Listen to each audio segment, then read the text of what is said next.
খেজুর আর খেজুর দিতে থাকে অনেকটা ঘরে খেজুর তারা ঘরে যাবে তার তো খেজুরের প্রয়োজন নাই, খেজুর খাবে না, তার তো ভাতের প্রয়োজন, তার তো চিকিৎসার প্রয়োজন।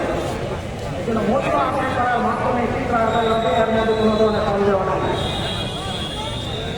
এই মূল্য নির্ধারণ করা হয়েছে আমাদের অনেকেই আমরা নির্ধারণ করেছি যে আটার যে মূল্য 1,350 দাম, তার মূল্য নির্ধারণ করেছি 85 টাকা।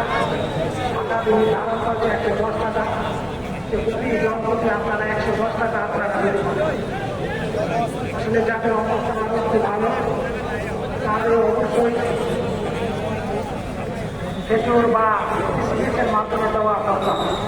খেজুরের মূল্য নির্ধারণ করা হয়েছে 1500 টাকা, বিস্কিটের মূল্য নির্ধারণ করা হয়েছে 2000 টাকা, ঢাকাতে জবের মূল্য নির্ধারণ করা হয়েছে 530 টাকা, পনির মূল্য নির্ধারণ করা হয়েছে 2805 টাকা। যাদের অবস্থা ভালো তারা এরকমভাবে খেজুরের মূল্য আছে, কিসমিসের মূল্য আছে, মূল্য আদায় করার মাধ্যমে আমরা আদায় করি।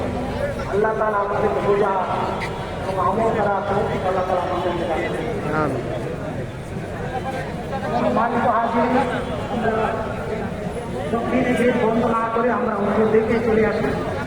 উত্তর থেকে পূর্ব থেকে এখন ভেতরে খালি জায়গা আছে, সেই খালি জায়গাগুলো আমরা বন্ধ করতে পারি। সম্মানিত হাজির, এখন আপনাদের সামনে প্রজন্মমূলক বক্তব্য পেশ করবেন আমাদের আঞ্জুমানের ক্লাব পরিষদের সম্মানিত সভাপতি জেলা প্রশাসক রহিম সিং, ময়মনসিংহ জেলা প্রশাসক জনাব রফিকুল।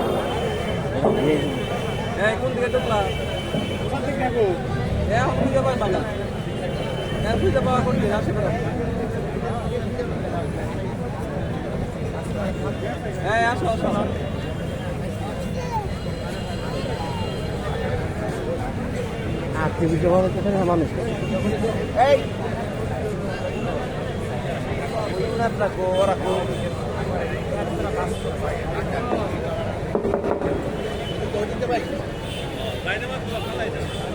أعوذ بالله من الشيطان الرجيم.